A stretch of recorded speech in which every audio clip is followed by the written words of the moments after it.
You say you want to feel again, but when emotion rises, you run. Because somewhere inside, feeling became dangerous. You learned that tears made people uncomfortable, that anger made you difficult, that sadness was too much. You learned to tuck your feelings away, to fold them neatly into invisible corners of yourself, hoping that silence might keep you safe.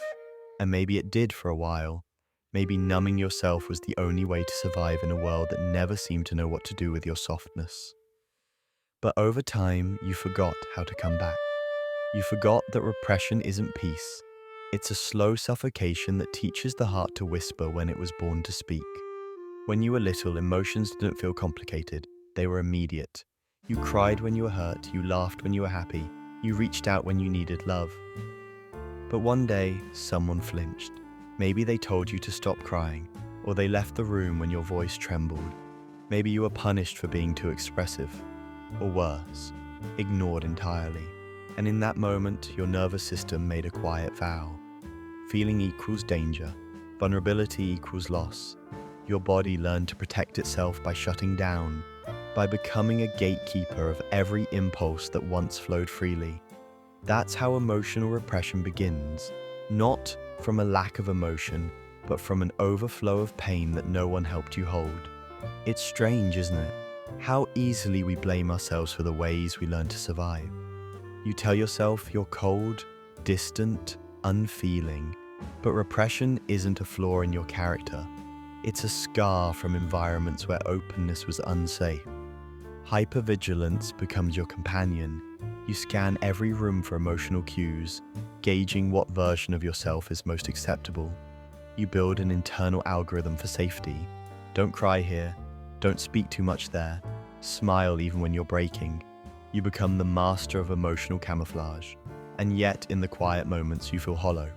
Because repression isn't absence, it's containment. The feelings are still there, pacing behind locked doors, waiting for permission to exist. You might call yourself logical now or independent. You take pride in being calm under pressure, in not letting emotions cloud your judgment. And yes, that control makes you competent, but it also costs you intimacy, because the walls that protect you from pain also block out love. You crave closeness, but when someone gets too near, your body recoils. Vulnerability feels like exposure. Kindness feels suspicious. Even joy feels fragile, like it could shatter under the weight of reality. So you retreat. Not because you don't care, but because caring feels like standing unarmed in a battlefield that once left you bleeding. Some of us learned early that our emotions were too much for the people around us. Others learned that our needs would never be met, no matter how loudly we cried. Both lessons plant the same seed. It's safer not to feel. Over time, this seed grows into a quiet numbness, a survival mechanism disguised as maturity. You stop expecting to be understood. You stop reaching for connection. You build a life out of logic, routine, and productivity, thinking that if you just keep moving, you'll outrun the ache. But repression doesn't dissolve with time. It waits. It seeps through the cracks in small, unexpected moments. A song that makes you cry for no reason. A stranger's kindness that undoes you. A memory that surfaces like a ghost you thought you buried. That's the thing about feelings. They don't disappear. They just learn to hide in the body until it's safe to come out. And yet, most of us never learned what safety feels like. We know chaos, rejection, abandonment. But peace, it feels alien. The stillness of it unnerves you. You wait for the other shoe to drop, for love to vanish, for comfort to morph into control. Your nervous system has been wired to equate calm with danger because calm often came before the storm. That's why healing feels wrong at first. When you start to soften, your body panics. When you start to feel again, your mind screams that it's not safe.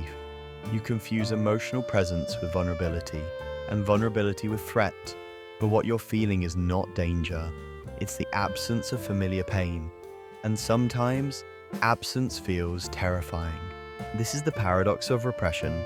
You long for connection, yet fear the very thing that could give it to you.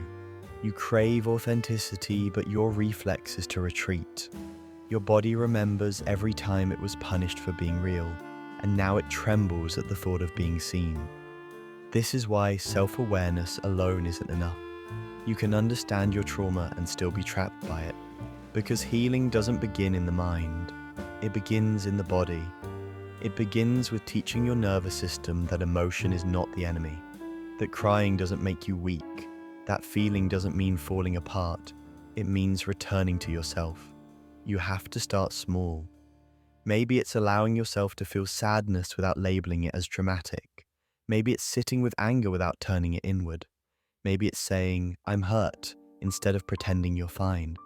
These are radical acts when you've spent a lifetime numbing. Because every time you choose to feel, you're defying years of conditioning. You're telling your body, "It's safe now. The storm is over. You can come home."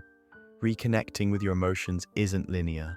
There will be days when you open up and feel flooded, old grief spilling over like a dam breaking.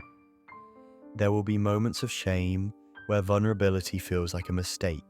But that's not regression, that's recalibration. Your system is learning a new language after years of silence.